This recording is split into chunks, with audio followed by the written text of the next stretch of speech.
I'd like to welcome you to BOI Meets Wellness, a podcast that discusses the complexities, celebrations, and challenges of building a wellness ritual as a BOI, a person who is born obviously incredible. You are now listening to BOI Meets Wellness with poet, motivational speaker, and wellness lover, Evolve Benton. BOI, born obviously incredible, especially when you wear it pretty. Happy summer, good people. Welcome, BOI Meets Wellness community. I hope you are staying hydrated and taking care of your beautiful body. This week's wellness tip is all about self-love and gratitude. I'm working on a self-love project right now. I think that so many of us are choosing in our lives to not be aligned and to lack self-love. So I've been challenging myself by writing love letters to myself. I want to pass this challenge on to the BOI Meets Wellness community. How can we even talk about wellness without talking about the well-being and the way that we talk about ourselves?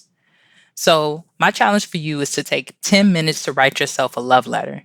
In that love letter, I want you to write why you love yourself and why that's important. And I know that this might be challenging for some. This is not an opportunity for us to shame ourselves about why we haven't done this before. This is an opportunity to just step into something new and something joyful. The second part of this challenge is to read it to someone that cares about you and ask them to be your accountability partner. That's right. We're asking someone to help us and hold us accountable to continue this self-love journey. This well-being tip is so important. We must love ourselves. Loving ourselves decreases insecurities, depression, and provides us with the power we need to set up proper boundaries and joys that makes our lives incredible. Today's episode is brought to you by Mar Media Productions. Mar Media is a media production company that produces, publishes, and uplifts the stories, art, and journeys of queer and trans people of color and the people who make our lives incredible. I don't know about y'all, but it's definitely getting hot in here. I love summer, one of my favorite seasons. Shouts out to all the Leos out there. If y'all have an opportunity, head over to boygearstore.com and grab a new Boy Signature Boy Tank or some of the other incredible gear that we have.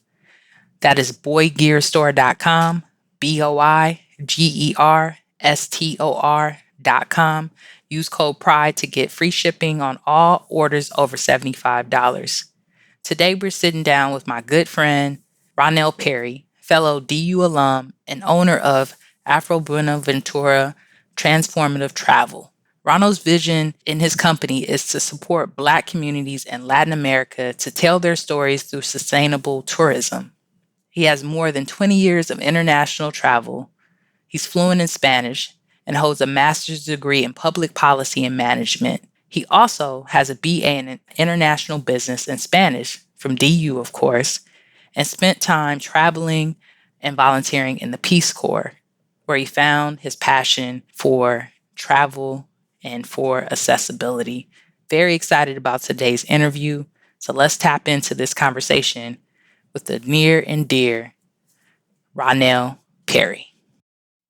Hello, world. Welcome to BOI Meets Wellness. It's your boy, Evolve. I'm extremely excited and honored for today's conversation with Ronnell Perry.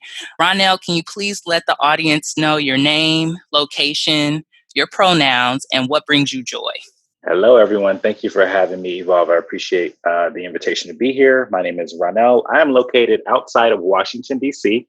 If I told you the name of the city, you probably would not recognize it. So we'll just go with D.C. My pronouns are he and his and him. And what brings me joy?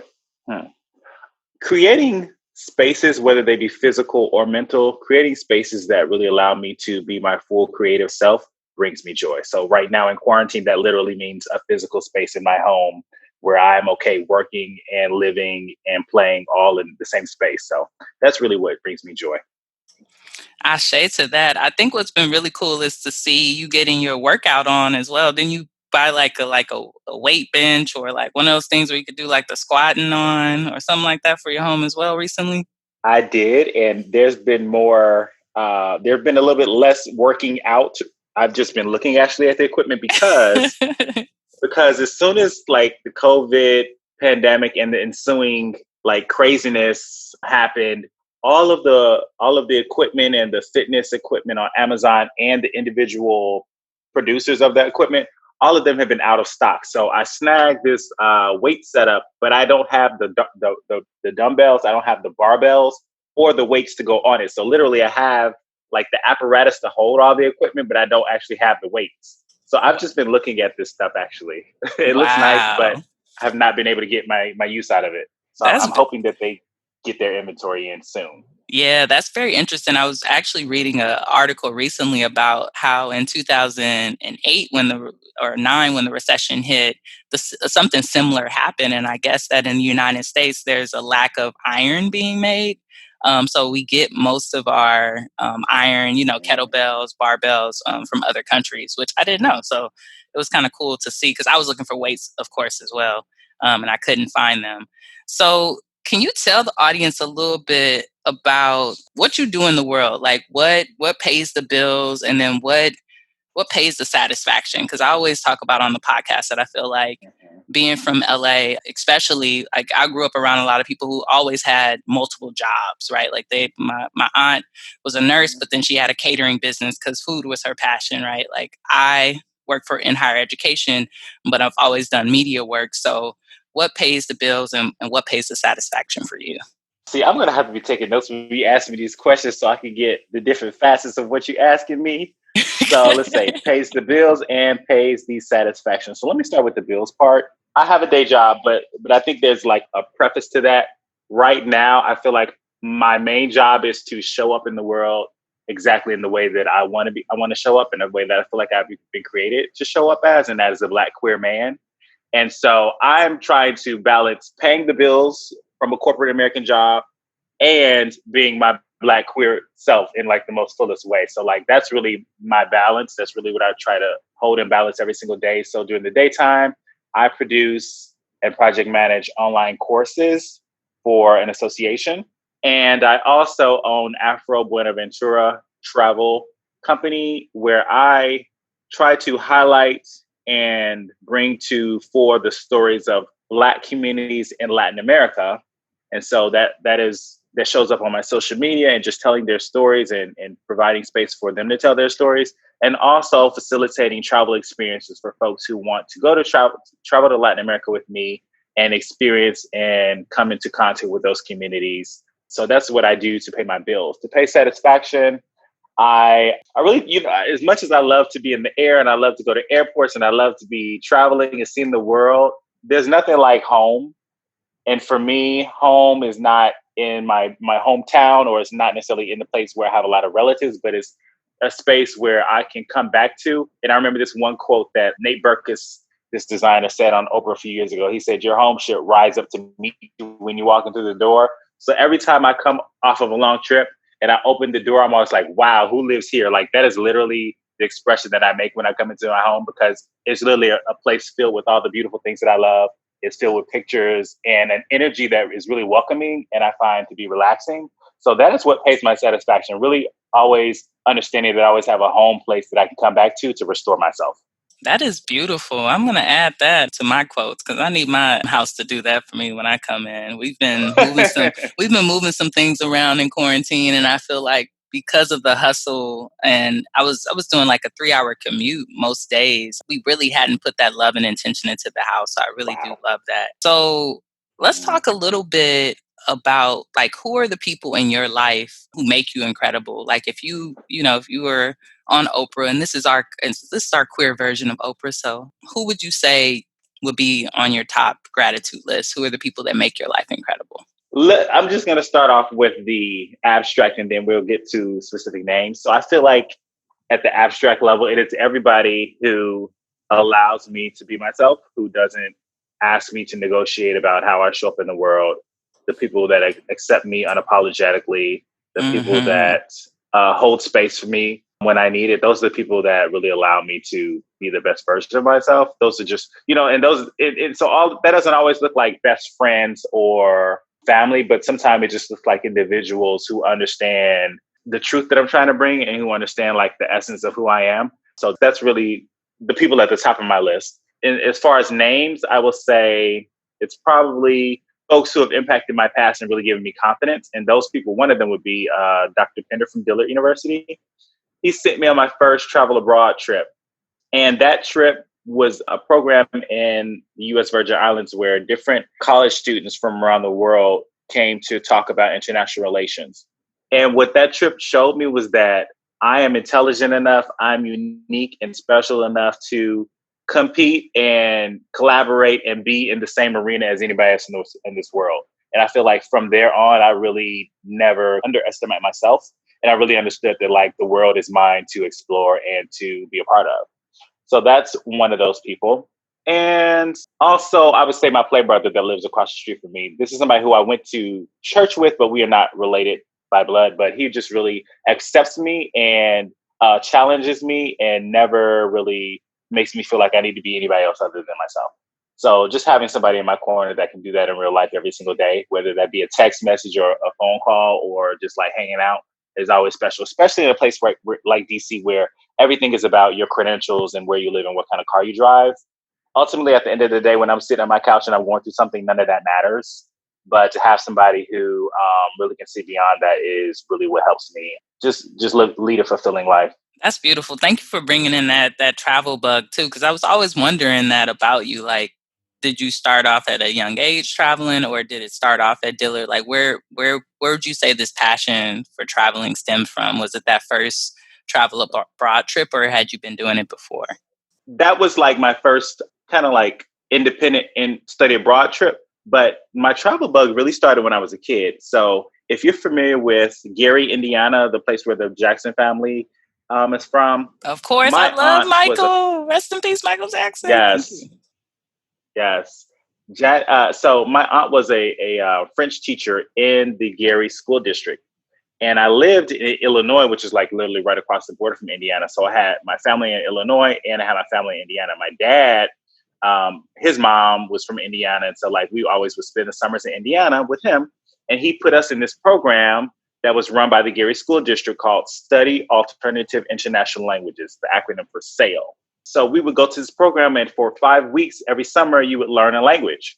And they were not like languages like Spanish and French. They were Russian, Japanese, Chinese, Arabic, German, like languages that were kind of not necessarily obscure, but they were not like, everyday languages that you would hear just walking down the street.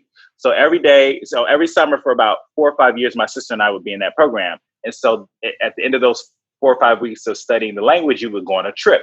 One year we went to the Olympics in Atlanta. One year we went to Toronto, Canada. One year we went to New York. So we would do different like excursions at the end of the summer with this program called SAIL. And that is really what started my travel bug.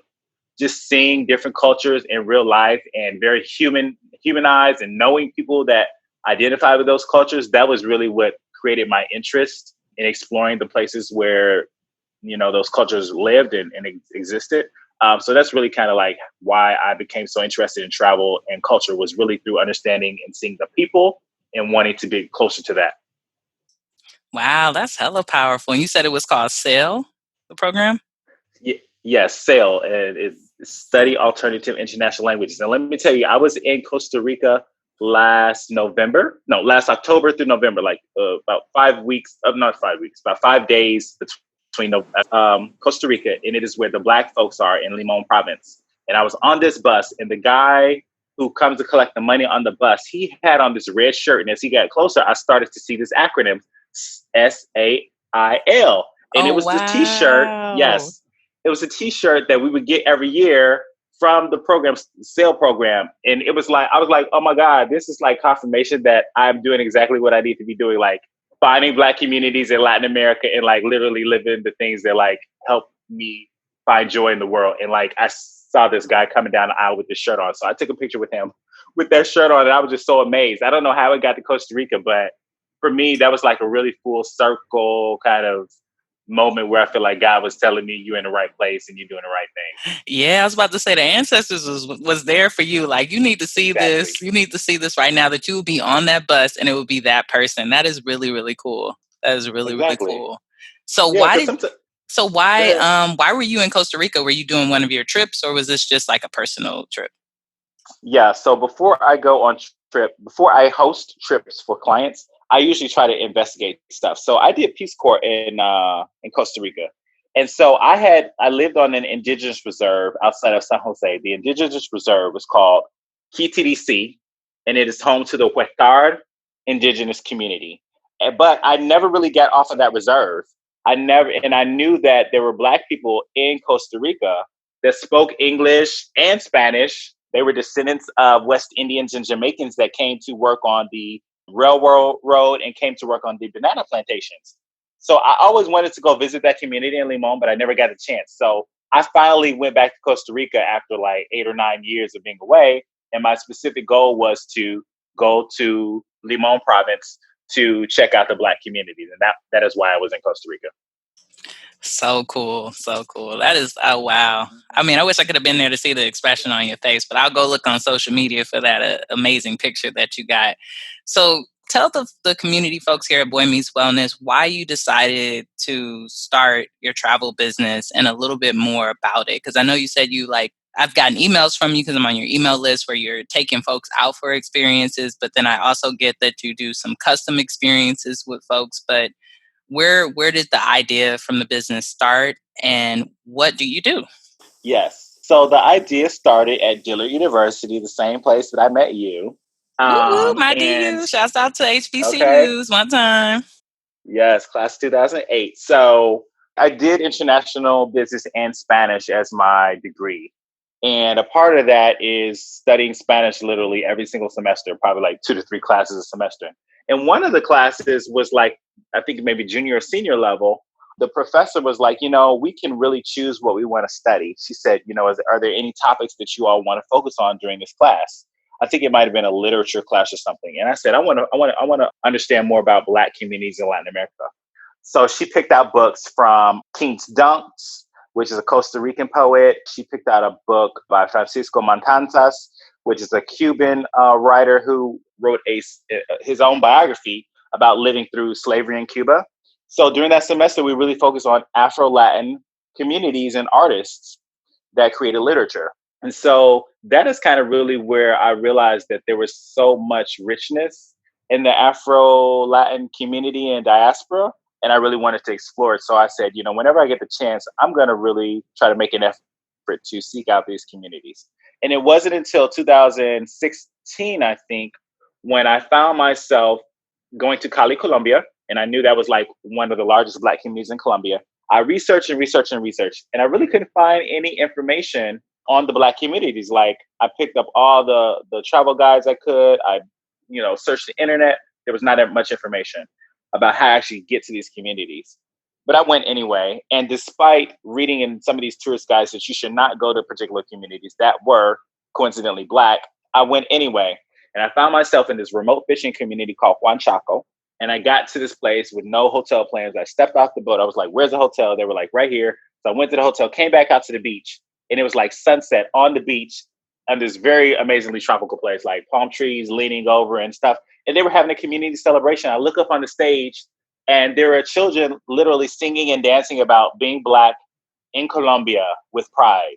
And at that moment, I knew, wow, this is exactly what I wanted to find. And it found me really.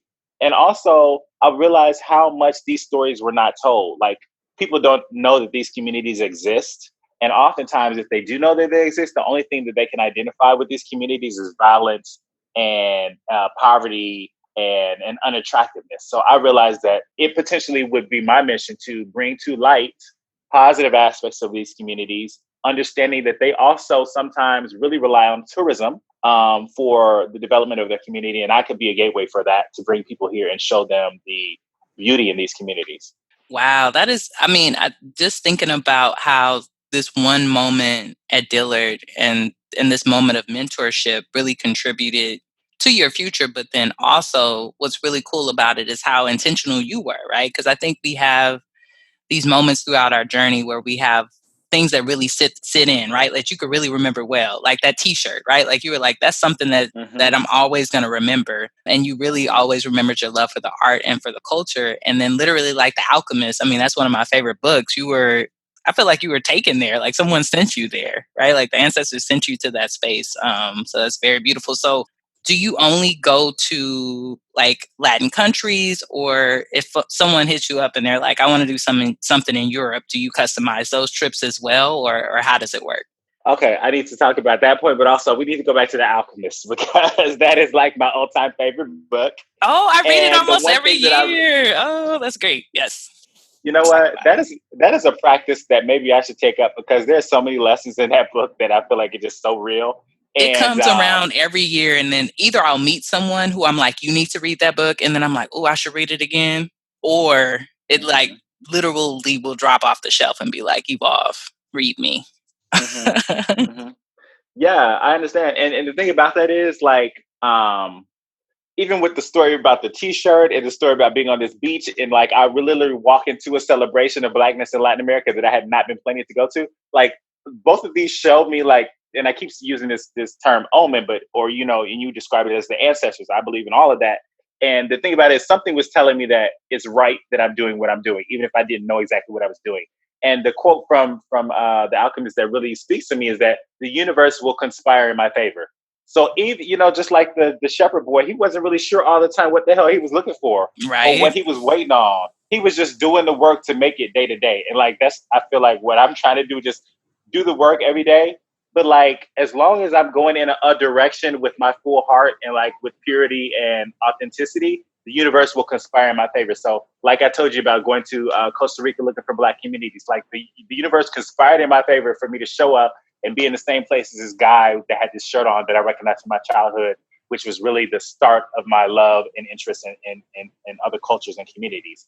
Or, being in just places that, really showed me that exactly what I was trying to get towards was something that was attainable and that was trying to find me as well. Like the universe really just makes everything line up for me. Because you're doing what you're supposed to be doing. That's right. I know that's Exactly. right. And I mean, Yeah. I think when I seen you, and I'll be really transparent with you, like growing up in the environment I grew up in, I didn't travel, right? Like I didn't, like we Mm-hmm. traveling to the beach was a big deal in my neighborhood. Like, you went to the beach? Yeah, we went to the beach. So seeing you and other folks, like even Alafia that we went to Dillard with, actually like go places Mm-hmm. is the you were the people that made me feel comfortable and make me feel like it was okay for me to get a passport and to actually try. Mm-hmm. So thank you so much, not only for the visibility that you're giving folks in other spaces and in the work that you're doing, but also what you're doing for us psychologically to be able to see a Black queer man travel in this way and in this capacity. So back to that question, like, how does it work when people are working with you? Do you only pick places that, like you said, that you've been is only in Latin America? If someone came and they were like, I want to go to France, would you do that? Because I know some folks are like, I'm not messing with Europe at all. So how does that work? How do you bargain that into the business? So my specialty is Latin America. So if somebody asks me about Europe, I'm going to say, unfortunately, I cannot provide specific guidance on that, but I might have some resources that could. Like I have a brother out of Texas that is very familiar with France and Paris, so he might be able to help somebody out with that. My specialty, my niche is literally Black communities in Latin America. So that's what I would really, offer as my place of expertise and the place that I feel most comfortable. And I usually don't offer custom trips, but I've had clients come on a trip with me and maybe someone was a vegetarian or somebody liked yoga. I would try to incorporate or specific events or gatherings on that trip that would allow us to experience the things that they're interested in or things that bring value to their life. So, in Cuba, the young lady who went with me, she was vegetarian. And if you know Latin America, they are all about meat. So I made sure to pick restaurants that had vegetarian cuisine. I made sure that, when the waiter came, I was able to translate that she was vegetarian and she preferred, certain vegetables in her food replaced instead of meat. Or someone who came on my trip who does yoga, I made sure that we spent a morning with a yoga teacher doing a private lesson. So that's how kind of I customize my trips. But I usually would prefer, and I really think that it's best for me to stick to places that I've already gone, where I really understand that I can curate the experience, where I have contacts on the ground. Because another facet to my company is that, I put together trips, but also my role is not to tell the story of these communities directly, but it's to allow people from that community to tell their story. So I'm the facilitator.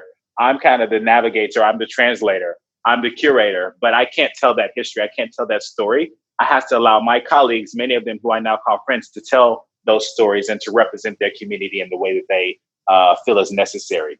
Thank you for sharing that. That's actually one of the questions. So I always ask my partner before I do interviews, like, what's the question she would ask? And she was asking about, like, how do you, honor a culture without being appropriative, right? Like, how do you really give back when it comes to tourism? And it sounds like you're doing that work by letting folks lead their stories and not being the one who's, taking up all the space. So that's really, really appreciated. Would you say that that's true? Absolutely. That is core to what I do because, I'm a consumer and I consume tourism products as well. And one thing that I recognize is that one, the person who's writing that tour guide or tour book or who's selling the tour, they're coming at it usually from a very privileged position, a position that can buy exactly what they want. And oftentimes they don't highlight the voices from the community that they're going to see. Usually if they're giving a tour, their voice is the one that's heard. Sometimes the money is not streamed into the community that directly positively impacts the community. So I'm just aware of all of those experiences that I've had as a consumer and recognize now that as a provider, I can create a structure where the communities that I'm visiting are directly receiving the financial benefit of us being on that tour. And we're doing it in a way where we're not saying under certain conditions are we going to be coming to your community, but we're coming to your community because we're interested and we're going to allow you to tell the story and create the experience that you want us to have about your community. I've just seen so many times where the narrative is not in control of the community members, and often the economic impact is not necessarily as large as it could be because the tour operators or whoever else is in the equation get the bulk of that financial impact. So with that awareness is how I really create my experiences. And so that means like really finding people on the ground from the community that provide tours, negotiating with them, making sure that they fairly compensated. Like that next level of awareness about how I engage with communities that I bring to my business and make sure that my clients can actually also be aware of that. Because every time we go on a tour, every time we stay at an Airbnb, every time we stay at a hotel, every time we go to a beach, we're displacing somebody because we are in the space that our money allows us to be. That means that somebody else, particularly possibly from that community, is not allowed in that space or they're somehow impacted from us being there. So I just bring a level of awareness about that privilege and try to offset that privilege with opening pathways for the positive economic development and impact of the community that is bringing us so much joy and opportunity. Beautiful, beautiful, beautiful. So one thing that constantly comes up, I think, in the LGBT community when I try to talk to folks about traveling is that people are like, well, I heard in other countries, especially people tell me like in Cuba and even if they've heard in Colombia that folks are like homophobic or that there's like some colorism. I just wanted to know if you've had that experience or if you have tips or strategies for navigating that. Ooh, child. Okay, look. I'm long-winded, so we could talk all day because I got something. I love it. I love it. So when I first started traveling on my own, like once I got my little corporate job and I had the coins to be able to spend, and I see a travel deal, I'm gonna hop on it. Like once I started doing that, I started to think about like really if I go on this trip, what is gonna make me happy? And one for sure is seeing Black folks, no matter where in the world I am. I need to see Black, like they need to be on the agenda. They need to be on my schedule. Okay. And I need to see them in a way that is not performative. I need to see them in a way where it's just Black folks living their lives doing Black folks shit. Okay. Like, and that's unapologetic. If I ever go on a tour, even if I'm not operating or I'm not behind it, like Blackness needs to be centric to it. And it in more ways than just a performance going to a festival or going to a show. Like I literally want to walk down the streets and just see Black folks living their everyday lives. That's really core to me. And as I've started to travel even more, I realized, there's a part of me that is not even just that I don't even get to see when I just say that Blackness needs to be centered. Queerness for me also needs to be centered in any international trip that I do. I don't care where I'm going.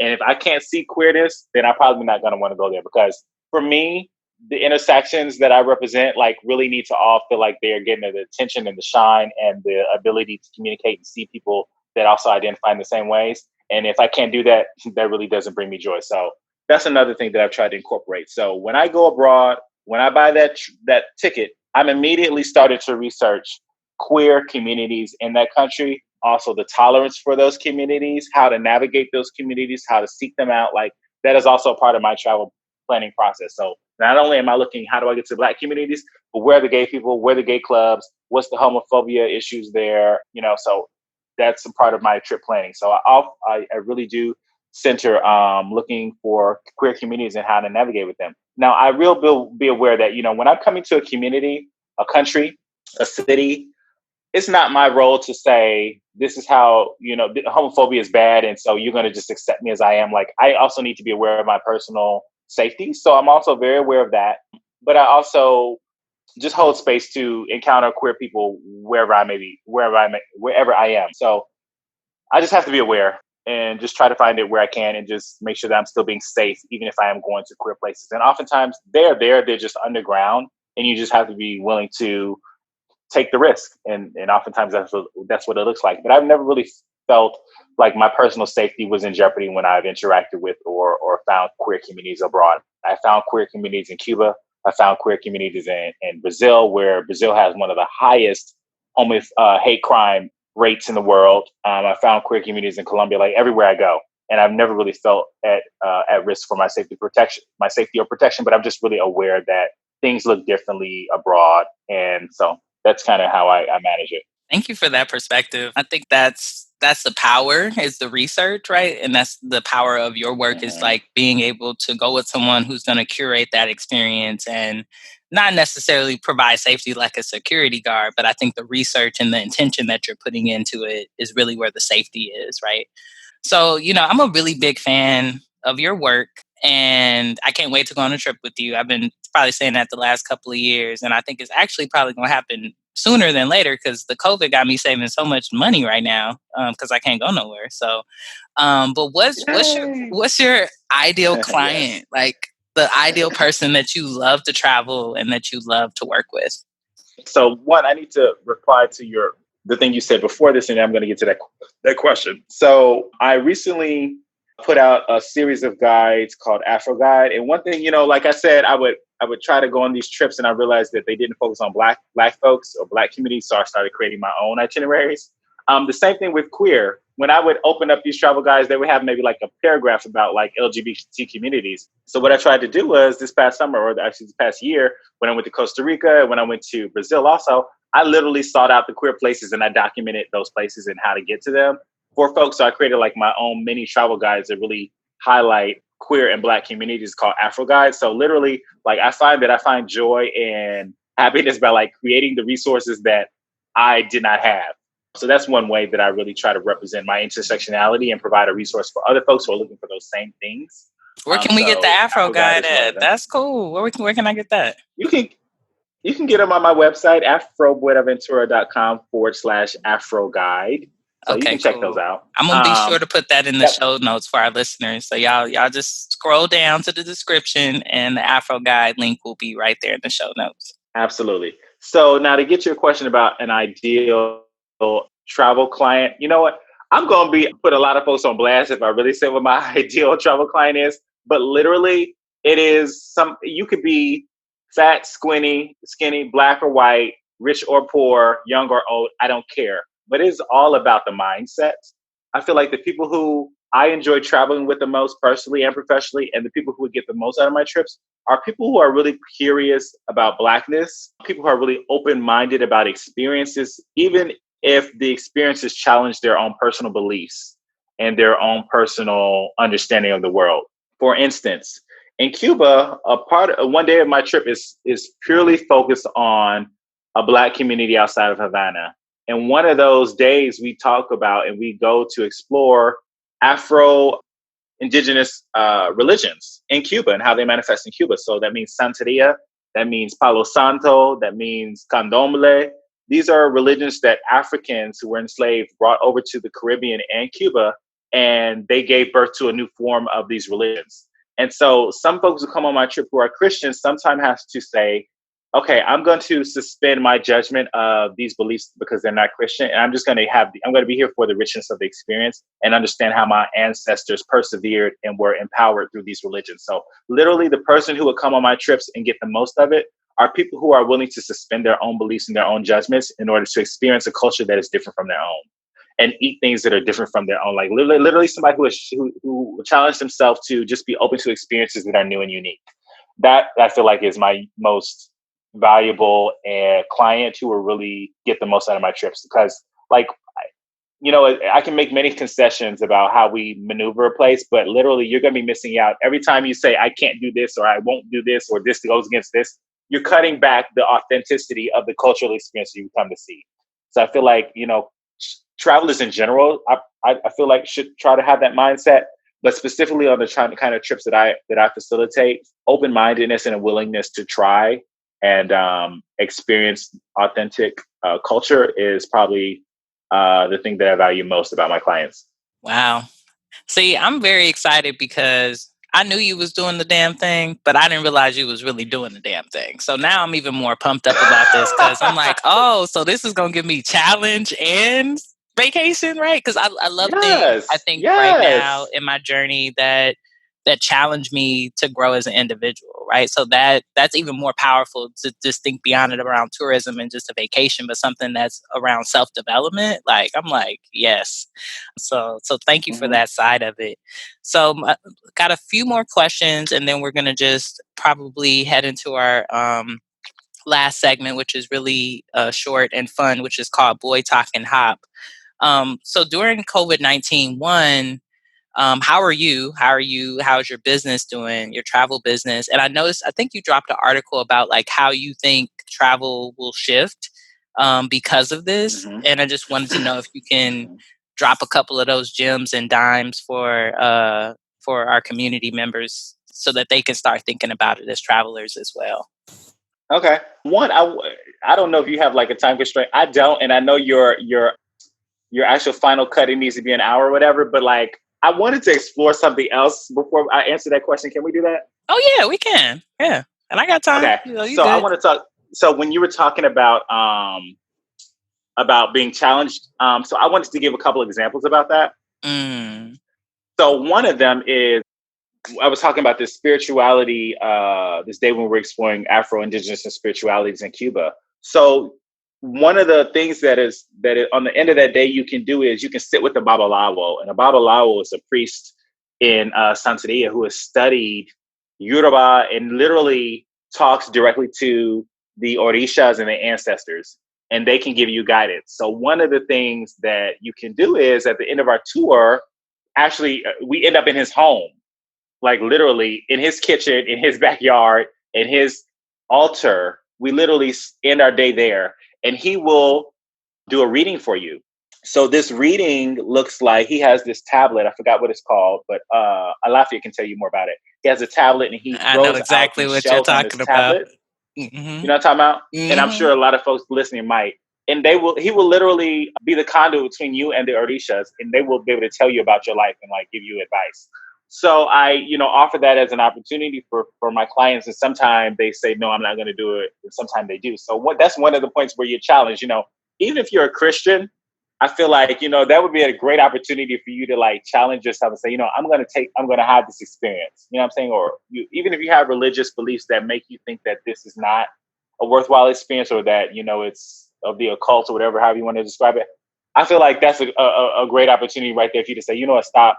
I'm here to experience this. Let me see what it's about. I mean, like, and the thing about it is to have direct advice and guidance from your ancestors. I feel like that is the opportunity of a lifetime, honestly. It really is. Like and it's interesting because I took a Yoruba and a Ifa foundation course, like, and it just ended last week. So the fact that you, number one, wanted to go back to this question, and then you brought that in, is definitely my ancestors speaking to me about how I need to go on this trip with you. So thank you for going back to that. And thank you for whoever put that in your head. Like, we need to return to that question and to that conversation. Thank you. Absolutely. So that's a part of a trip that I put together with my homegirl from Cuba, from that same community. The community is called Guanabacoa. It's right outside of Havana. And that is a part of a trip she and I put together called Afro-Cuba 101, basically to give folks the foundations of what it means to be Black in Cuba and how they really retain a lot of aspects of their African spirituality, their African food, and different practices, and really how they're surviving amidst communism and being Black and all of that. So that's really what we put together in African People 101. So that's just literally just one of the examples where I want folks to be open to experiences, even if they wouldn't do it in everyday life. And I guarantee you'll be changed after you have this kind of experience. Like, it's just so real and so raw. Like other tour companies, you're literally going to get on a bus and go through these communities. Well, what I'm doing is we're taking a taxi from where we're staying in Havana. We're going to these communities, and literally the taxi driver is somebody who lives from that community. So they're getting paid. We're taking a tour of this community on foot, and we're stopping and saying hello to people's grandmas. We're having a beer at this place. My homegirl knows the owner, and in the back of this bar, there's this mural of like African mass. Then we're walking to one of her friends' house who is a Babalawo, and he's walking us through the altars and what they mean. Then we're ending at her homeboy's house, and her mother-in-law is going to teach us how to cook in their kitchen. And in their backyard, they have hogs and chickens. And then at the end of the day, you could go to his living room and his altar, and he will literally communicate with the ancestors for you. So like, that's really the kind of travel experience that I can offer. And really, it does ask people to challenge themselves, but literally it's enriching. So that's just kind of what I wanted to add there. Thank you so much for going back to that and giving us a full day. Like, I think the other thing that I've always appreciated about you is your aspect to be able to share stories and be a storyteller. Shouts out to all the poets at DU, but you were one of the main ones that I got to hear and communicate with, and I think that translates in our lives later on, even if it's not poetry. That aspect of being a curator and a storyteller, right? So thank you. Yes. Now back to your other question. What was that? About COVID-19, right? Like the fact that we can't really travel right now, right? And what strategies, like how this is going to shift the way that we travel. And I think you wrote an article, you wrote something about it. I remember reading something that you wrote recently about how you think it's going to shift. And I just was wondering if you could provide some thoughts on that. Number one, how is it affecting your business, right? And then number two, some tips for folks who are itching and looking forward to travel, how things may shift. Yes. Okay. So let's talk about the business. There's no travel, so I can't offer any travel experiences. That's the honest truth. But I do still sell my travel T-shirts. So I do that. But what I do now, and also I was about to speak at a travel conference that has been canceled. So that's that. So basically, we're just dead in the water. But I think this is just giving me personally an opportunity just to be still. And like I said at the top of your program, to just cultivate my home space. So the money that I'm not spending traveling, I'm literally just reinvesting it, either saving it, put it in stocks, or creating my home space, in the physical sense. But what I think that a lot of travelers could use this time to do is literally just start practices that are about wellness. And so I feel like oftentimes, like, we're on the run, we're putting money in airline tickets and stuff like that, but like literally just spending money on other things that make us feel whole and well, or save it. I feel like that's just kind of what I'm doing with the money that I would usually be spending traveling. But also, I am just keeping my eye on what the travel market is doing and how it's going to be changed. And one of the changes that I really see is that folks are going to be asked to be a lot more stringent with the like sanitation and personal health when they travel, and like being aware of that. So one of the things that I used to write about is creating emergency planning. So I saw a lot of people who either maybe got stuck abroad when the COVID hit and the borders were locked down all over, or they were living abroad and stuff like that. So just understanding like the personal health risks that you take when you travel, I feel like is a lesson that this will help us to understand a little bit more clearly. So one of the things I recommend is like knowing where the local hospitals are, having access to like a pharmacy, understanding maybe translations of some like basic health terminology and stuff like that. So when I travel, I'm like really aware of that I'm here to have a good time and learn, but also if something happens to my personal health, I can address it really quickly and earnestly. But on top of that, like airlines are probably going to be doing a lot more screenings. Like, we're going to be making sure that places that we go uphold a level of sanitation that's probably unprecedented. But also I feel like people are going to be a lot more interested in traveling closer to home. So engaging in cultural experiences that are more local rather than international. I feel like as people's trust in international health policies and travel provider health policies and policies change and they become more trustful of those, they'll start to travel abroad more. But I really feel like people are going to be traveling in a closer nucleus radius to home initially, and then it'll probably branch out further and further. Now, I did take advantage of a very, very cheap, low cost flight to Latin America for October. So I was like, you know what? Let me just go for this and buy it. But I probably will have to change my plans depending on the health situation at that point. So that's kind of how COVID is affecting me right now, and what I see on the future. And also, I feel like virtual experiences are going to be really, really big. Airbnb just launched a pilot program for offering virtual experiences. So the same experiences that they would do if you travel abroad, where you can like get a tour through Airbnb experiences, they're now offering select experiences online. And I have a brother that I know who is in that pilot program. So I think folks are going to find other ways to communicate with people abroad and have experiences that are enriching virtually. Nice, like some artificial intelligence, right? Take us to an island. I've been seeing a lot of folks talking about that, about how, yeah, like AI is like, gonna take off. And I guess even in China, someone was telling me they have these teleporting dinners where people can like set up a particular chair at their dinner table and it could teleport a person to eat with them and Wow. and have a meal. Yeah, I heard about this recently. I've been still looking for an article that's real and actually true because people make up stuff all the Mm-hmm. time, and we got mushrooms and acid to add to the imagination. But Mm-hmm. once I find it, I'll Mm-hmm. definitely send it to you because it's definitely a very interesting and different concept. So before we jump into Boy Talking Hop, which is our last fun segment, is there anything else you would like our audience to know? And how do folks contact you, follow you, connect with you? About me personally is that I'm just creative, and like recently, so I have telehealth sessions with my therapist, and we actually started doing this before COVID-19, but more recently, I've just been talking to her, and we've been talking about like I feel like this creativity inside of me, and I've always had this creativity inside of me even since I was a little kid, and that manifested in writing poetry, doing visual arts, all that. And I feel like now I can be creative like through my travel experiences and creating experiences for folks. But one of the things is that I want people to know about me, like at my cure, I'm just curious about the world and I'm creative. So like I'm just looking for new ways to bring travel and culture to people, specifically when it revolves around Black communities in Latin America. And also that I see tourism as a way for wealth redistribution.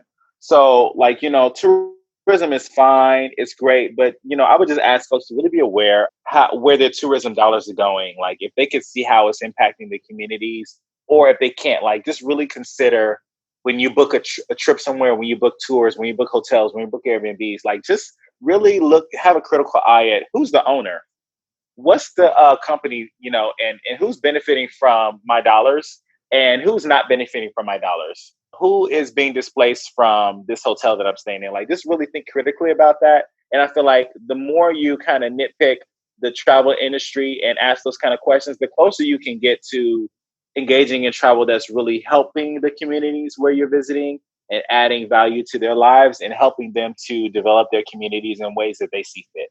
That's one of the things that I really encourage people to do. Even if you don't go on any of my trips, just always keep that kind of level of critique about how you're spending your travel dollars, and just try to get as close to the communities as you're visiting as possible, and making sure that your money is benefiting them. Because oftentimes it's not if you do the research.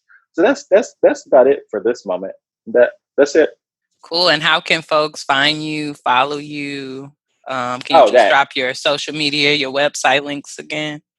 Yes, you can find me on Instagram and Twitter and Facebook, AfroBuenaventura on all of these social media. And my website is AfroBuenaventura.com.